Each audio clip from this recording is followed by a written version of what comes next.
Good morning. Today is Tuesday, April 15th. I'm Elizabeth Hasselbeck. Democrat Harry Reid says the big cattle battle at the Nevada ranch is not over. But this fight is about animals, or is it? We think it's about freedom. What do you think? And the ranchers aren't ready to give that up. You're going to hear both sides this hour. The cattle battle. Some questions being raised. We know the cattle battle has been brought to a fiery front. Harry Reid yesterday was asked about it. He'd been silent up until this point. This is really about land and freedom. And he said, look, this cattle battle, it's far from over. Take a listen. He said, well, it's not over. We can't have an American people that violate the law and then just walk away from it. So it's not over. You sound just like Harry Reid, Steve. Thank you very much. It has to be slow languishing, and I'd have to nod off in the middle of the sentence for it to truly be Harry Reid. Sure. So while Harry Reid says it's not over, a member of Bundy's family says, we're not afraid of Harry Reid. He needs to be kicked out of office.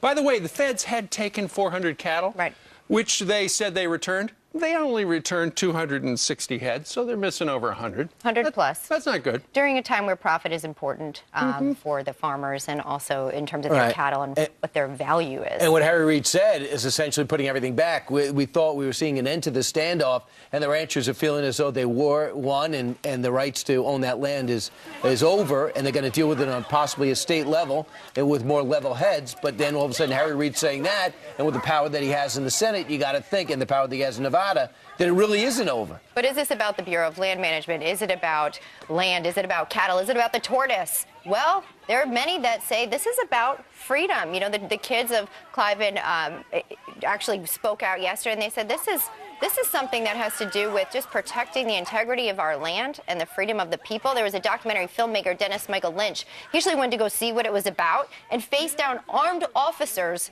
himself. And he said they're willing to die over this. I'm a New Yorker. You're not going to BS me. And when I went down there, before I'm going to put myself in harm's way, I had to understand who these Bundys were. If they were some kind of shysters, I was going to stand back. These people were willing to die on Saturday. They were willing to die. I heard it in their voices. I saw it in their eyes. And that's when I really got nervous, because you have Americans against Americans. And I'm seeing this as becoming the trend.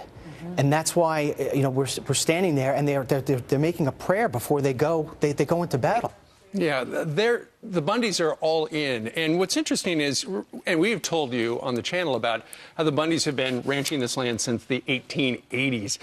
They were induced, the family was induced to go to Nevada back in the day by the federal government. They promised the people out there, go out to those territories and you can graze your cattle for free as long as you want to. Well, Mr. Bundy, what it all comes down to is he says he does not recognize the federal government as the landowner. He says we ran this land ever since it was a territory. He recognizes the state's rights, not the federal government's rights. Keep in mind, the federal government owns 80% of Nevada.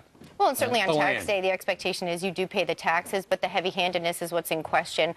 Certainly rallying the people around there and getting their voices loud and proud when it comes to freedom. All right, on a